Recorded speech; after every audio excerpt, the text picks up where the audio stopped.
everyone! Welcome back to Visual Learners Podcasts, the show where we unveil the latest from the tech and AI world.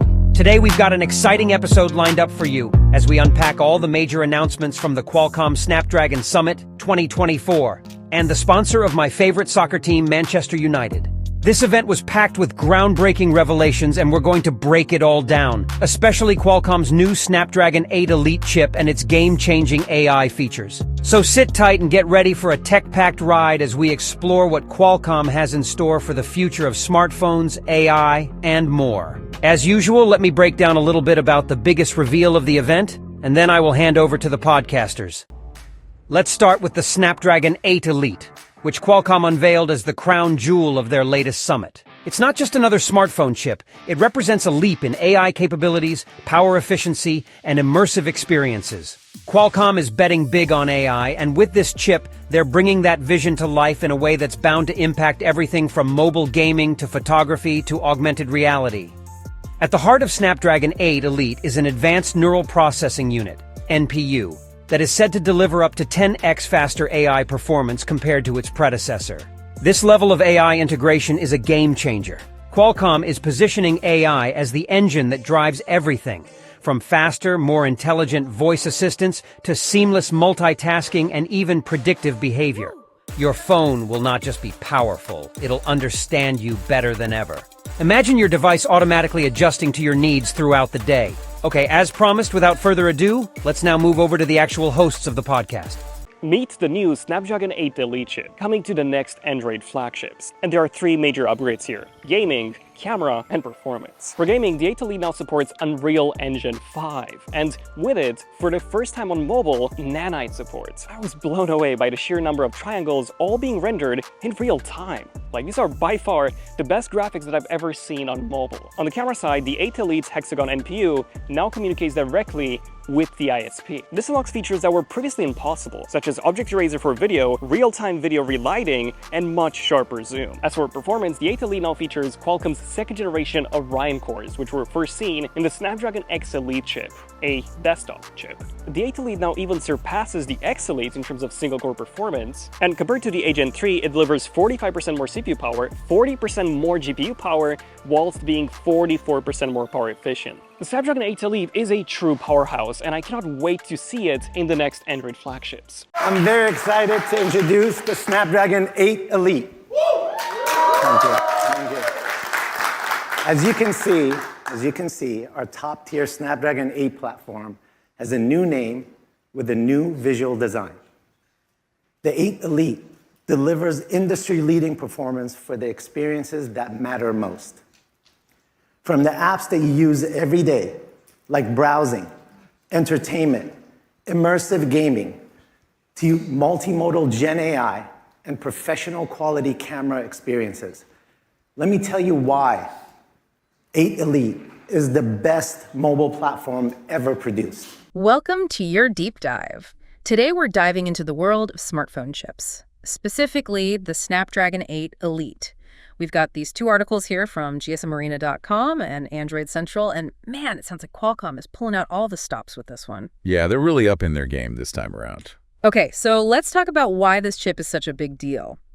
Both articles highlight this new thing for Qualcomm, building their own custom CPU cores.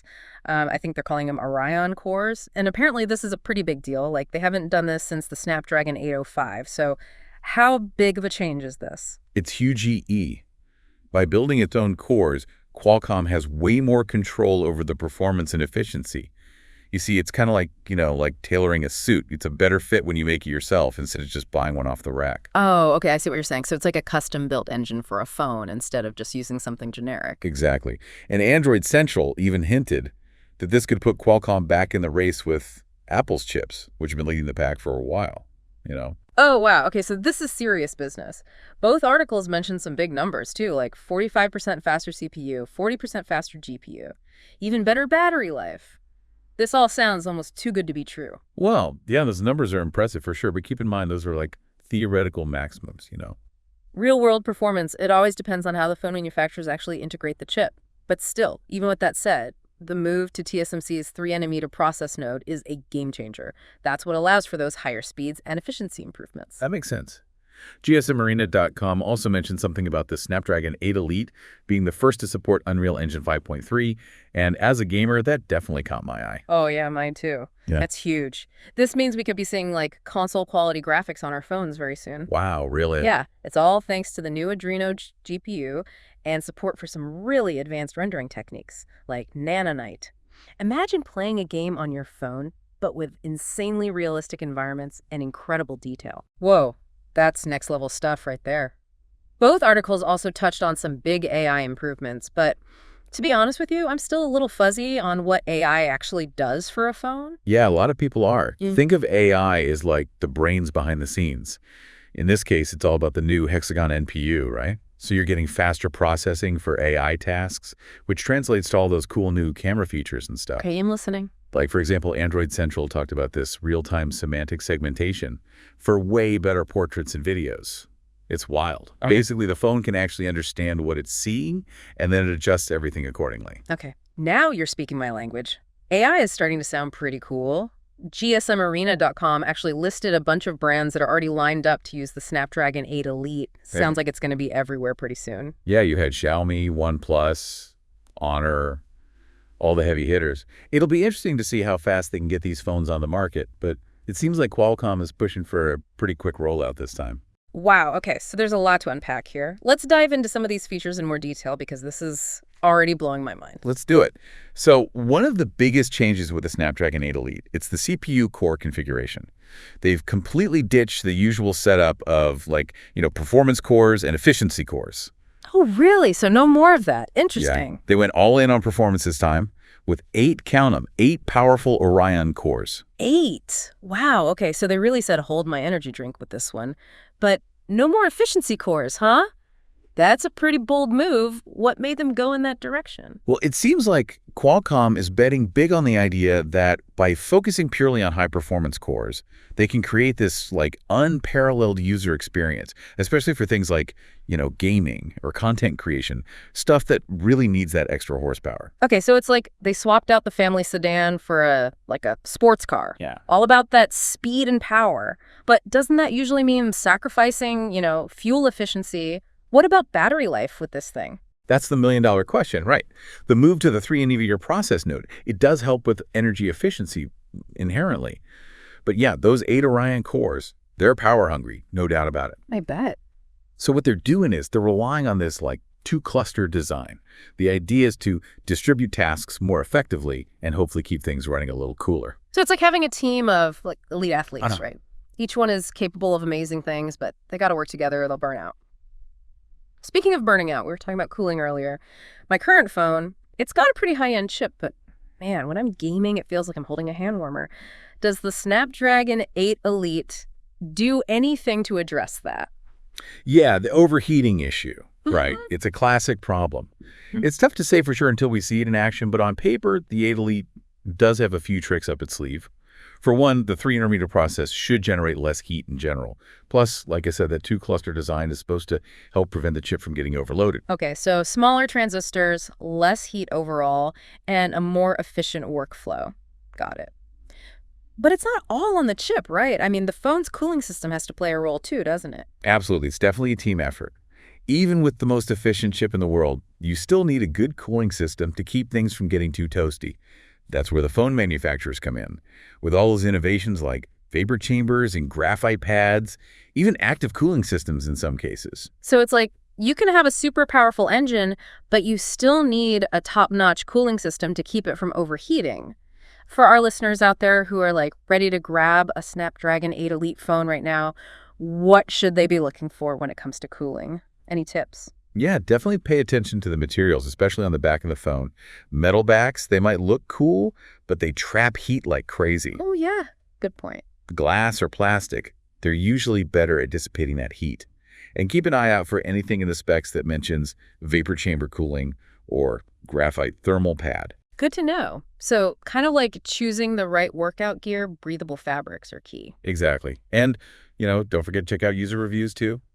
See what people are saying. If everyone's complaining about it overheating, that's probably a bad sign. Yeah, for sure. Okay, so battery life. Both GS Marina and Android Central, they mentioned some pretty impressive efficiency improvements. But with all this power we're talking about, I'm a little skeptical. Can we really expect to see better battery life from the 8 Elite? Well, like we were saying, it's all about balance, right? The 3 NME process definitely helps. But yeah, when you unleash those 8 Orion cores, they can really drain the battery. So it's like a sports car with amazing fuel efficiency, but if you're constantly redlining it, you're not going to get those numbers in the real world. Exactly. One thing to keep in mind is battery capacity. That's measured in milliampere hours, or mAh.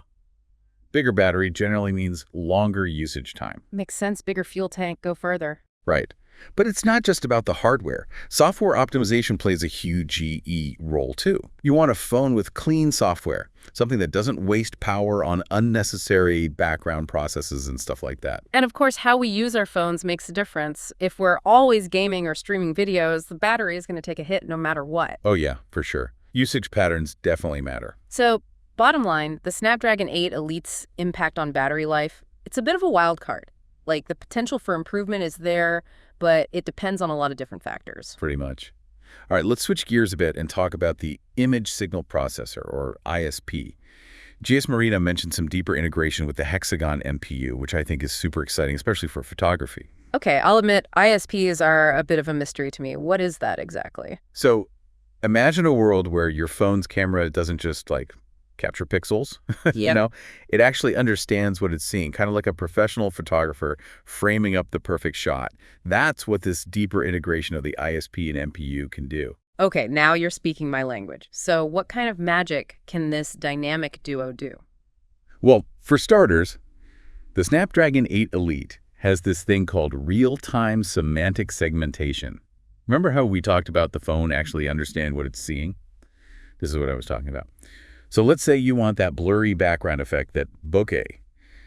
The ISP can do that while you're taking the picture. It can recognize the subject and separate it from the background, all in real time. Wow, so it's like having portrait mode on steroids, built right in. Goodbye expensive camera lenses. Yeah, maybe not entirely, but yeah, it's definitely a huge step towards professional level photography right there on your phone. And it's not just about still photos either. This enhanced ISP, it also brings a bunch of improvements to video recording, like better stabilization and way better low light performance. Okay, now that's impressive. This is a game changer for anyone who loves taking pictures and videos. But what about those of us who aren't, professional photographers? Do we still benefit from all this fancy new ISP technology? Absolutely. Even if you just point and shoot, this technology is working behind the scenes to make sure you're getting the best possible photo every time, even in tricky lighting or whatever. It's like having a personal photo editor, just making everything look amazing without you even realizing it. I like the sound of that.